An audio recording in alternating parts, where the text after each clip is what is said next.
ایران اور سعودی عرب نے تعلقات کی بحالی کے لیے ایک قدم آگے بڑھا دیا۔ سعودی عرب اور ایران کے وزرائے خارجہ نے گزشتہ ماہ چین کی ثالثی میں علاقائی طاقتوں کے درمیان تعلقات کی بحالی کے معاہدے کے بعد پہلی باضابطہ ملاقات کے لیے بیجنگ میں ملاقات کی ہے۔ سعودی وزیر خارجہ شہزادہ فیصل بن فرحان ال سعود اور ان کے ایرانی ہم منصب حسین امیر عبداللہیان نے جمعرات کے روز چینی دارالحکومت میں ایک دوسرے سے ملاقات کی۔ عہدیداروں نے کہا کہ انہوں نے اپنے متعلقہ ممالک میں اپنے سفارتی مشنوں کو دوبارہ کھولنے، سرکاری اور نجی وفود کے دوروں کی حوصلہ افزائی کرنے اور ایرانی اور سعودی شہریوں کے لیے ویزا کی سہولت فراہم کرنے کے انتظامات پر عمل کرنے پر اتفاق کیا ہے۔ انہوں نے ان کے درمیان پروازیں دوبارہ شروع کرنے پر بھی تبادلہ خیال کرنے پر اتفاق کیا۔ مشترکہ بیان میں کہا گیا ہے کہ تکنیکی ٹیمیں تعاون کو وسعت دینے کے طریقوں کا جائزہ لینے کے لیے تعاون جاری رکھیں گی۔ ایران کے امیر عبداللہیان نے کہا کہ ان کے سعودی ہم منصب کے ساتھ ملاقات مثبت رہی۔ انہوں نے ٹویٹر پر لکھا کہ استحکام اور پائیدار سلامتی پر زور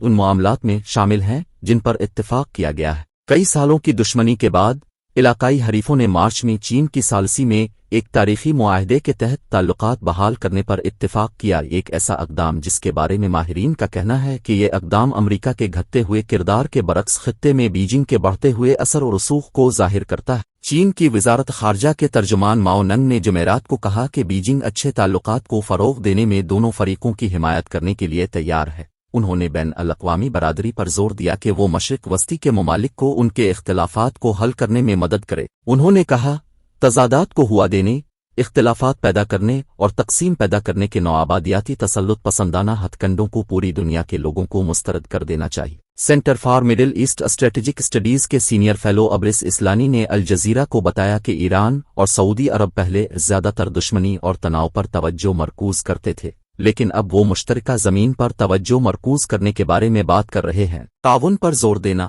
لیکن دو طرفہ سطح پر وہ کس حد تک آگے بڑھ سکتے ہیں، اس کا انحصار اس بات پر ہے کہ سعودی عرب کس طرح کام کرتا ہے، کیونکہ ایران پر مغرب کی جانب سے اقتصادی پابندیاں عائد ہیں۔ انہوں نے ایران کے جوہری پروگرام پر عائد پابندیوں کا حوالہ دیتے ہوئے کہا کہ یہی وجہ ہے کہ ہمیں یہ دیکھنا ہوگا کہ وہ کس طرح آگے بڑھتے ہیں۔ عراقی تعلقات، دونوں ممالک نے 2016 میں اس وقت باضابطہ تعلقات منقطع کر لیے تھے جب سعودی عرب نے شیعہ مسلم رہنما نمر النمر کو پھانسی دے دی تھی اور ایرانی مظاہرین نے سعودی سفارتی مشنوں پر حملے کیے تھے۔ اس کے بعد سعودی عرب نے ایرانی سفارتکاروں کو 48 گھنٹوں کے اندر ملک چھوڑنے کو کہا، جبکہ اس نے تہران سے اپنے سفارت خانے کے عملے کو نکال لیا۔ دونوں ممالک کے درمیان تعلقات، جو 40 سال سے زیادہ عرصے سے ایک دوسرے سے جڑے ہوئے تھے، خاص طور پر اس وقت مزید خراب ہو گئے جب انہوں نے شام کی جنگ اور یمن کی جنگ سمیت تنازعات پر مخالف موقف اپنایا، جہاں ایران سے وابستہ حوثی تحریک دارالحکومت صنعا پر قبضہ کرنے کے بعد سعودی حمایت یافتہ حکومت سے لڑ رہی ہے۔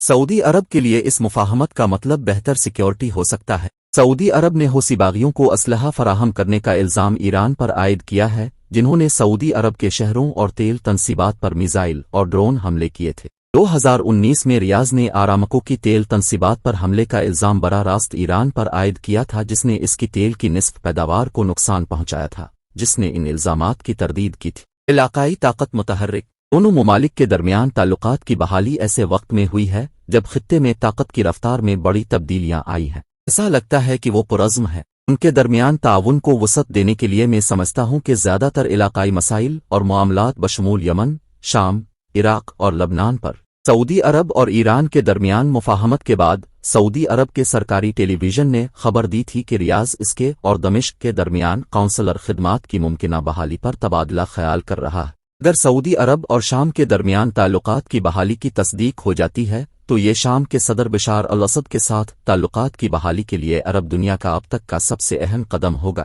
سنہ 2011 میں مظاہرین پر سیکیورٹی فورسز کی جانب سے تشدد کے استعمال کے بعد بہت سے مغربی اور عرب ممالک نے بشار الاسد کو نظر انداز کر دیا تھا۔ استنبول میں سعودی ایجنٹوں کی جانب سے جمال خاشقجی کے بہیمانہ قتل کے بعد کئی سالوں سے جاری کشیدگی کے بعد سعودی عرب ترکی کے ساتھ دوبارہ بات چیت پر بھی کام کر رہا ہے۔ اسنا ایران نے بدھ کے روز متحدہ عرب امارات میں اپنا نیا سفیر مقرر کیا ہے۔ گرچہ دونوں ممالک نے 2016 میں تعلقات منقطع کر لیے تھے، لیکن حال ہی میں انہوں نے دوبارہ بات چیت شروع کی۔ متحدہ عرب امارات نے گزشتہ سال تہران میں ایک سفیر مقرر کیا تھا۔